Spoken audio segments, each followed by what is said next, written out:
Wanita ini menikah dengan orang kaya. Dia menyalakan rokok, lalu membuka jendela, dan menghubungi orang yang sudah dibuat janji.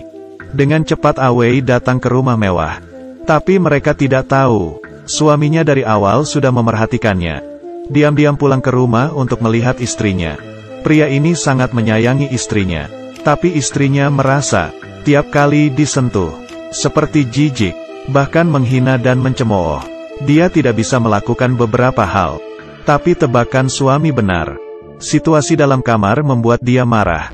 Dan mengepalkan tangannya. Saat ingin melemparkan pukulan. Tiba-tiba suara bel berbunyi. Suami harus pergi.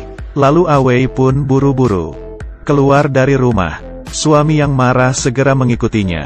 Namun di elevator, tidak mudah mengumpulkan keberaniannya. Masih gagal. Dia tidak hati-hati menjatuhkan palu. Dan dilihat oleh admin tempat fitness. Suami mukanya penuh benci. Dan kembali ke tempat kerjanya. Namun seluruh rumah sakit tidak tahu apa yang terjadi dengan istrinya. Ini membuat si suami menggertakkan giginya. Dan menelan ke perutnya. Sekarang di dalam sudah ada gadis yang ingin melakukan oplas. Pria ini tidak fokus. Malah berhalusinasi gadis itu istrinya. Kemudian di saat operasi, mengambil pisau yang salah. Setelah diekspos oleh perawat, pacar gadis itu menghampirinya, dan memukul pria itu. Di pagi hari istrinya baru saja mengkhianatinya. Siang hari ditertawai oleh pekerja. Sore dipukul oleh pelanggan. Hal ini membuat dia sangat menderita. Dengan emosi, dia menusuk dirinya sendiri. Di saat melihat ibu mertua bertemu dengan Awei, dia mengerti kalau ibu mertua sudah tahu mengenai masalah anaknya, dan bekerja sama untuk membohonginya. Pria ini pun semakin membenci. Dia mendatangi rumah ibu mertua. Berpura-pura memberikan suntikan kecantikan untuk ibu mertua. Tapi dia sebenarnya tidak tahu mengenai hal anaknya. Bahkan masih berusaha membela anaknya. Pria itu tidak tahan lagi dengan perkataan ibu mertua. Langsung menusuknya hingga mati. Lalu memotong dagingnya, dan membawanya pulang untuk diberikan ke Xiao Mei. Xiao Mei yang makan merasakan ada yang aneh.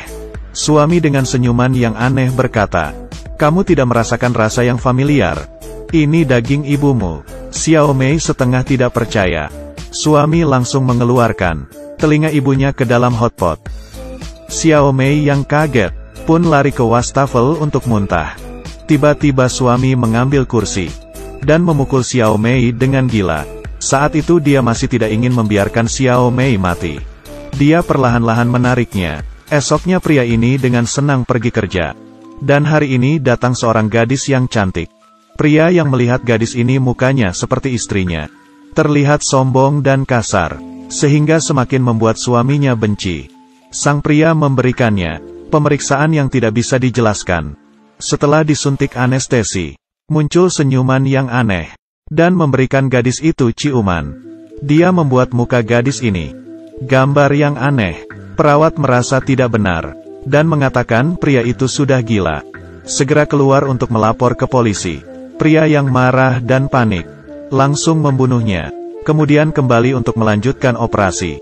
Gadis ini sudah mau siuman. Tapi pria itu masih belum menutupi lukanya.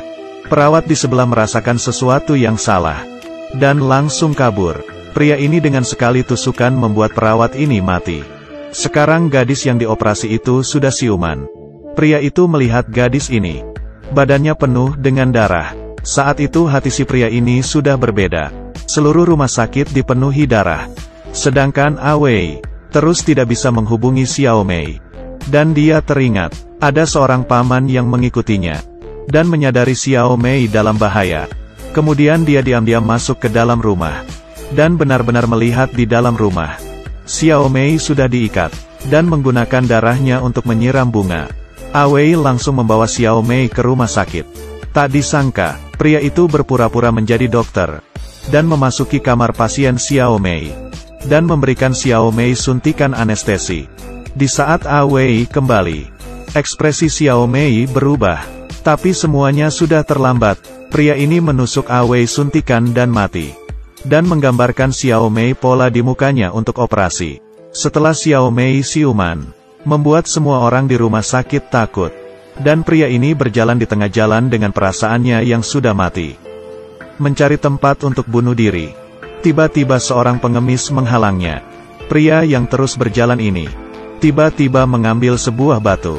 Kemudian klinik kecantikan ini kedatangan seorang yang mukanya penuh luka. Beberapa bulan kemudian, pria ini kembali dengan identitas baru.